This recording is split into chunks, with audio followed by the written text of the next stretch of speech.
Hello అండి అందరికి. ఈరోజు నేను ఇంట్లో రాగి చాక్లెట్ కేక్ చేశాననమాట. ఫస్ట్ టైమ్ ట్రై చేశాను. చాలా బాగా వచ్చింది. ఎలా చేశానో మీకు కూడా చూపిస్తాను, చూసేయండి. ఒక బౌల్‌లో ఒక చిన్న కప్పుతోటి పెరుగు తీసుకున్నాను. ఇంకొక 1 కప్ బెల్లం పౌడరు, ఒక 1 స్పూన్ బేకింగ్ పౌడరు, ఒక హాఫ్ స్పూన్ అయితే బేకింగ్ సోడా తీసుకున్నాను. మనం పెరుగు ప్లేస్‌లో ఎగ్స్ కూడా వేసుకోవచ్చు. బెల్లం కరిగేంత వరకు కూడా దీన్ని మనం మంచిగా కలుపుకోవాలి.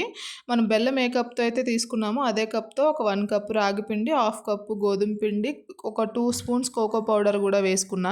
ఒక 1 స్పూన్ వెనిల్లా ఎసెన్స్ కూడా వేసేసుకున్నాను. హాఫ్ కప్పు ఆయిల్ కానీ, ఘీ కానీ వేసుకోవచ్చు. నేను ఇక్కడ ఆయిల్ వేసేసి ఆ పిండి కూడా మొత్తం కలిసేలాగా కలిపేసుకోవాలి.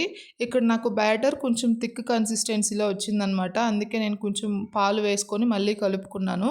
ఇంక మనం కేక్ బ్యాటర్ ఏ కన్సిస్టెన్సీలో ఉంటుందో అలా కలిపేసుకోవాలి. కేక్ మౌల్డ్‌కి ఆల్రెడీ నేనైతే ఇక్కడ పిండి కోటింగ్ చేసి పెట్టేసుకున్నాను. ఇంక మనం చేసుకున్న బ్యాటర్ అందులో వేసేసుకొని పైనుంచి కొంచెం డ్రై ఫ్రూట్స్ వేసేసుకొని సెట్ చేసుకుంటే సరిపోతుంది. ఒక 10 మినిట్స్ ముందే నేను ఒక గిన్నెలో అడుగున ఒక గిన్నె పెట్టేసి ప్రీహీట్ చేసి పెట్టుకున్నాననమాట. ఇంకా అందులో పెట్టేసి ఒక 35 మినిట్స్ వరకు కుక్ చేసుకుంటే సరిపోతుందనమాట. లో ఫ్లేమ్‌లోనే ఉంచుకోవాలి. ఇంకా చాక్‌కి కూడా ఏం అంటుకోవట్లేదు చూసారా? అలా ఉంటే పర్ఫెక్ట్‌గా కుక్ అయినట్టు. వీడియో నచ్చితే లైక్ చేసి ఛానల్‌ని అయితే సబ్స్క్రైబ్ చేసుకోండి.